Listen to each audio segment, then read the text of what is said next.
Welcome to the show, everybody. I want to remind all of you to like and subscribe. Very excited today to have Kymon Greyhorse with us. He's a filmmaker, has a short film, Can I Love You, at the Santa Fe International Film Festival. That's October 19th through 23rd. Kymon, welcome to the show. Hi, thank you for having me. I'm super excited to be here. Let me go ahead and start off by introducing myself. Oh, yeah. Yacht she Kymon Greyhorse Yinishye, a Shihinishle do Tongan Bushchin, Sitna Jenny Dushache do Tongan Dushanele. Hi everyone, my name is Kymon Greyhorse. I am a two-spirit, half Dene, half Tongan filmmaker, director, screenwriter, cinematographer, editor. I sort of all around, and I am a descendant from the Salt Ashihe clan and born for the Tongan people of Tongutapu Tonga. Yeah, Can I Love You? I'm super excited that the film was selected at Santa Fe International Film Festival. It is about a Navajo girl who navigates surrendering her role as a mother figure as she receives an acceptance letter to college. It is a film that offers a glimpse at reservation life, specifically on the Navajo Res, and explores the hardship and complexities of balancing family obligations with the potential to be the first in her family to pursue higher education. Now, what I noticed right away was you really know where to put the camera. And that's something, I don't know if it is something you learned or it was in you, but you've got skills that I think are beyond your years. Can you talk about a little bit about that? And Yeah, or just some of the kind of learning you've done along the way uh to hone your craft for this short film. it's interesting. I don't know where. I guess my dad first was the one who introduced me to film while I was growing up. This was at a time of when Blockbuster and Hollywood Video was like around the corner back in Utah. And film was my escape. Film allowed me to put myself in a world that is not necessarily exists, and to just be free, I guess. Uh, I think I picked up a lot of styles from the Asian action films that my dad used to watch, and I have no idea how I just picked it up. Growing up with my cousins, my mom got me my first phone, and it was a flip phone, a Verizon flip something that had pause and resume capabilities. So I wasn't editing yet, but I was editing while I was shooting. So when me and my cousins would go to my grandma's house, I would have them, do like an action shot, and then I would pause and run to the side of them and get a different angle of it, like continuous. So I was like editing and filming at the same time, and we would do like horror films. I know that was one thing that I was super infatuated with, was horror cinema, and we would watch the completed like video at the end of the day and show all of our family members, and they'd be so impressed. That's where the passion of film started. And you've picked a very tough subject that a lot of times a new filmmaker doesn't have the gravity to deal with the kind of things that happen in your film. Was that a tough thing for you? Was that one of the harder things to conquer in making the project?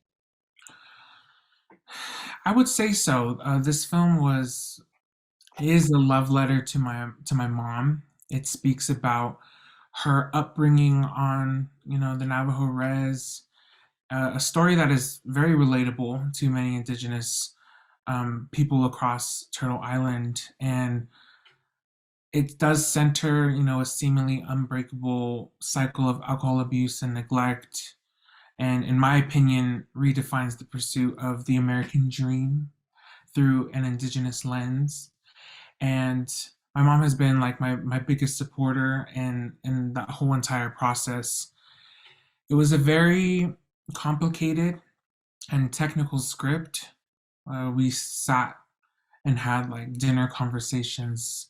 I started writing this back in October of 2021 of last year, and we would have like we'd space it out, because a lot of these stories, are dramatic, and we would just be vulnerable in front of each other. And I spent months writing and trying to perfect the story to what it is today.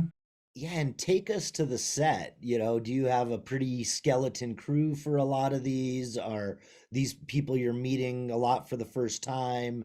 IA students, I'm guessing, are some of the crew on the picture. Yeah, so I graduated UNM with a Bachelor of Fine Arts in Film and Digital Media. So a lot of my crew was the skeleton crew. I was like, it needs to be as small as possible because we were shooting during the pandemic, and around my people, and we do come from vulnerable communities, so I wanted it to be as safe as possible. The set was insane. I was scouting through Airbnb. That was something that all of our projects were sort of using as a resource, was Airbnb for like cheap locations, and I found one all the way at the edge, really close to the Isleta Pueblo, and um, it was insane. I don't know. I think it did remind me a lot of my mom's home back in Farmington, Upper Fruitland area, and it's crazy because that's one thing that I always appreciate is how everyone was like, "Oh, this reminds me of my grandma's house," or "This reminds me of my second home back on the res," and I just really appreciated that and take that for granted. I really think that helped propelled us forward in telling the story. We had 3 days to shoot 16 pages of script. So that was three grueling 10 hours. It definitely wasn't easy. I put my cast members and my crew through hell, but it worked out. And I was so proud of them for being so professional and pushing forward and dealing with me. Um, but to go back to the script, I'm a perfectionist, and it was a technical script. So I think one would say I was sort of a tyrant on set. I'm very specific when it came to camera angles, lighting, and composition. So we were like, bop, bop, bop. Like, we need to get this. We need to start setting up for the next thing. It was insane. It was my first narrative project that was longer than 3 minutes. And Kymon, you're a Sundance fellow. Has that been exciting? Tell me all about that. I am. I applied last year, towards the end of last year, and I applied to the Sundance Native Lab 2022, and it was such a good experience. We were up in Santa Fe for about a week, and a weekend on Zoom prior to that. It was so neat and inspiring to see so many natives in film, that natives that are in storytelling as well. And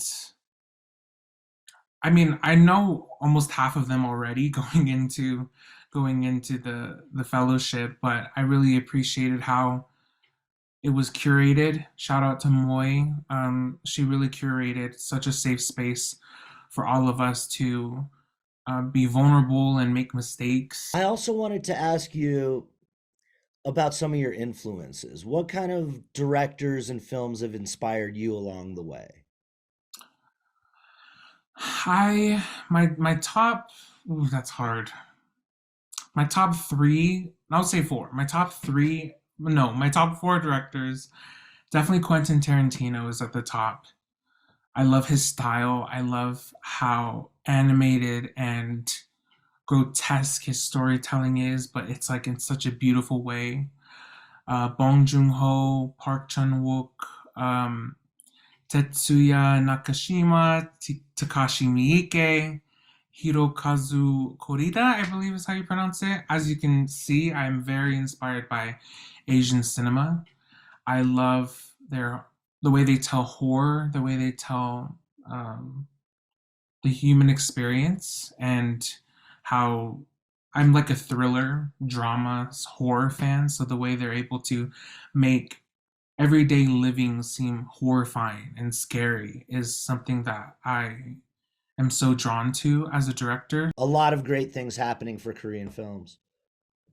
Yeah, I think I see myself, I see our native communities in the same boat of like being recognized by American audiences in American cinema. I find that so admirable. My favorite film. Anyone who asks me what my favorite film is Burning by Lee Cheng-dong. Such a fantastic film, and really inspired me on what I'm currently working on right now. And I don't know how to describe Korean cinema. It's just so much different and way more, in my opinion, complex with metaphors and double meanings and things that I don't know that I'm not satisfied with American cinema. You know, over the years I've learned a lot about myself and in trying different genres of film and different styles of storytelling. And Can I Love You is a totally different than anything that I've ever done. Usually it's point and shoot and edit, you know, in post and with voiceovers. But this time I was shooting dialogue. It was at a location with like more than one person as my talent. And it was, you know, a hard narrative film for me. But I grew really quickly in that whole week. But super proud of myself for that. You must have a very good producer that's helping you on some of these, or somebody who you've connected with that is invested in this latest film as much as you are. That would be my mom. My mom is sort of my momager, if you will. She helps produce all these projects. She's always by my side when it comes to bringing my vision to life, and I will always appreciate her for doing that. So shout out to my mom. Um, yeah, I also produce my own things as well, which is super difficult and challenging. Trying to gather up a whole crew and send out, you know, audition tapes and stuff like that. Audition sides, my bad. Uh, yeah, producing is definitely a challenge, and I commend everyone who is a producer. Do you ever see yourself doing television, or is it just going to be movies for you? It's definitely gonna be movies. I think I'm a movie type of person. But if, you know, television opportunities pop up, I'll take it. Definitely.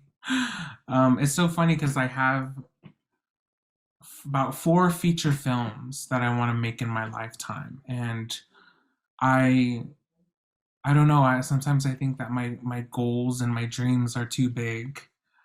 Um because I really am inspired by Quentin Tarantino, and I sort of want to be the next version of him, and how the way he tells stories and reclaims history and tells it in a different way.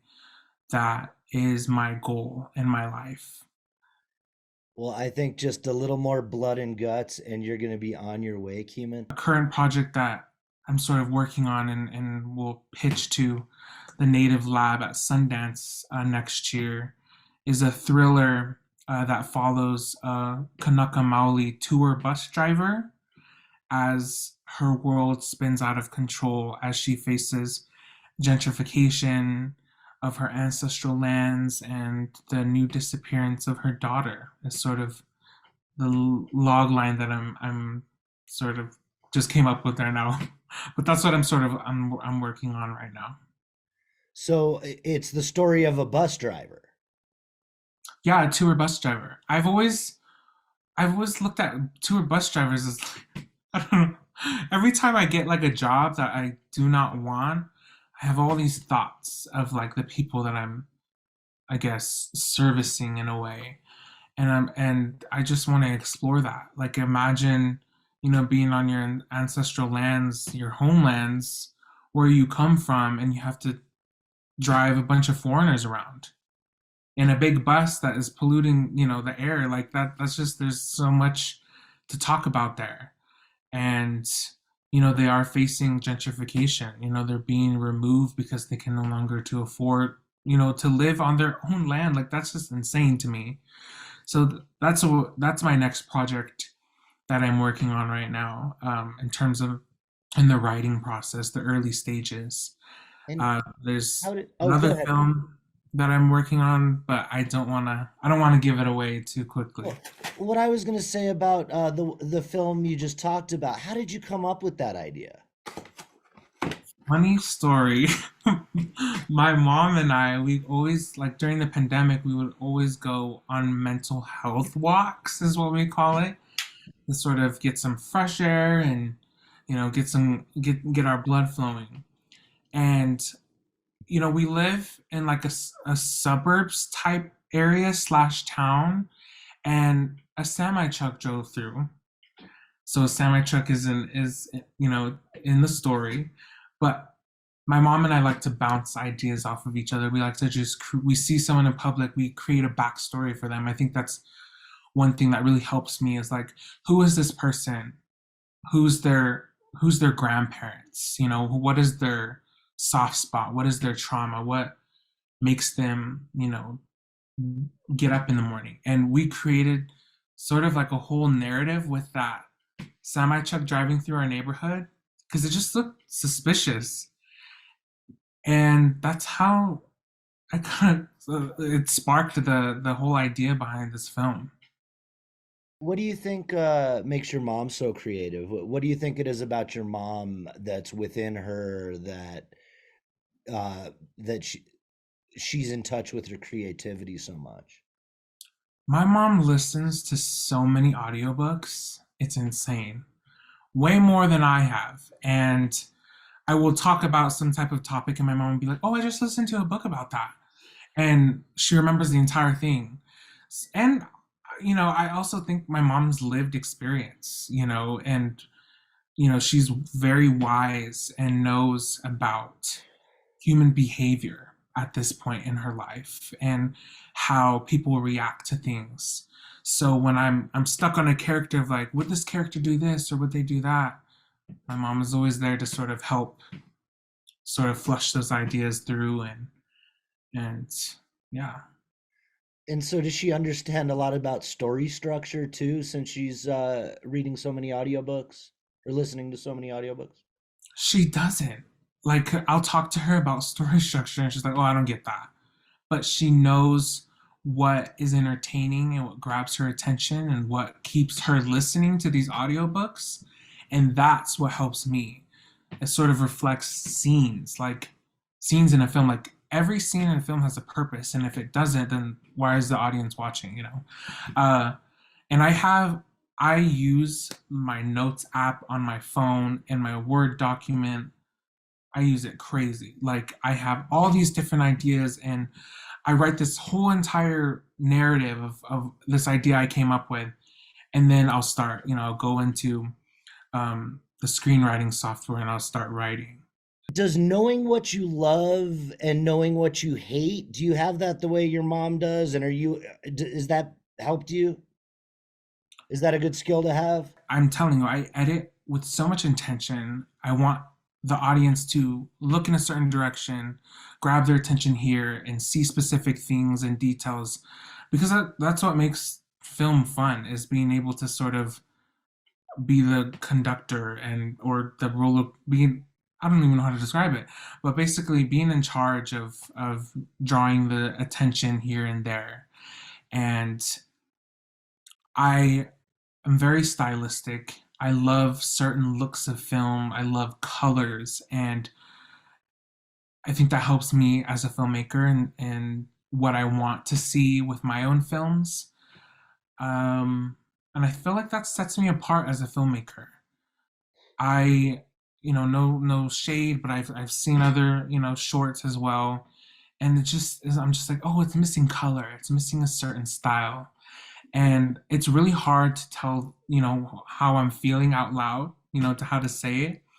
But to do it and direct people, I feel like is my specialty, because I'm able to, make art that I'm very proud of. And Can I Love You? I'm so proud of this film. So much love and energy went into this project, and you will definitely see that. And super excited. Everybody rush out to see Can I Love You? It's at the Santa Fe International Film Fest, October 22nd. That's a Saturday at Jean Cocteau Cinema at 9:15. It's in New Mexico Shorts program #1. And we just spent the hour with the director, Kymon Greyhorse. Kymon, thank you so much. What a fascinating career you're embarking upon, and I wish you all the luck in the world. Thank you.